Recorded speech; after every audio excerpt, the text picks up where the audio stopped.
కర్నూలు జిల్లా ఆదోనులో పంట నష్ట పరిహారం తమ ఖాతాలో జమ చేయాలని పెద్ద పరివానం గ్రామ రైతులు సబ్ కలెక్టర్కు వినతి పత్రం ఇచ్చారు. గత ఏడాది పంట నష్ట పరిహారాన్ని రైతుల ఖాతాలో జమ చేయకుండా ప్రభుత్వం డమ్మీ అకౌంట్లు ఓపెన్ చేసి నగదు జమ చేసిందన్నారు.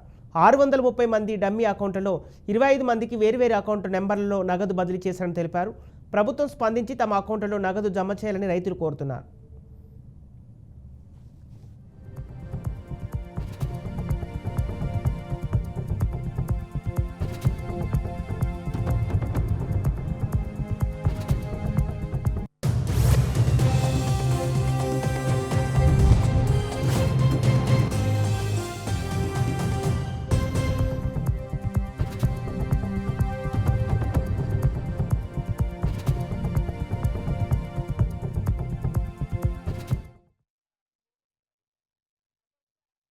ఈ రోజు ఎందుకు అట్లా వేశారు? 630 మందికి డమ్మీ అకౌంట్ వేశారు.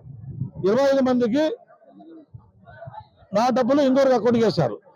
తెలిసిన అకౌంట్ వాళ్ళు వచ్చి టైప్ కొడతారు కదా, వాళ్ళు తెలిసిన అకౌంట్కి అది ఎన్క్వైరీ చేస్తే 15 మంది ఎన్క్వైరీ మాకు డబ్బులు వాపస్ వచ్చాయి. ఇప్పుడు రేపు రాబోయే రోజు వాళ్ళు ఏమంటున్నారు, వస్తామన్నా మాకు మీ అకౌంట్ ఇవ్వలేదు, మీరు డమ్మీ అకౌంట్ కొడితే మరి వాపస్ వస్తామని వేసాము అని వాళ్ళు అంటున్నారు. ఏ గారు సాక్షాత్ మా గ్రామ పంచాయతీలో నేనే చెప్పాను డబ్బీ అకౌంట్ కొట్టానని చెప్తున్నారు. ఇంతవరకు న్యాయం మాకు అర్థం కావట్లేదు. రైతులకు న్యాయం చేయాలని చూస్తున్నాం. ఎందుకంటే ఇప్పటికే రైతులు అల్లాడుతున్నారు వర్షాలు లేక. డాటా వచ్చి వేరేకి ఇచ్చారంట, వేరే వచ్చి కొట్టుకున్నారు. మరి ఎవరు ఇస్తారు సార్ కొట్టుకుంటారు. దీంట్లో పెద్ద మండలంలో పెద్ద అవినీతి జరిగింది. రాష్ట్రంలో కూడా జరిగింది. ఎలక్షన్ వచ్చింది.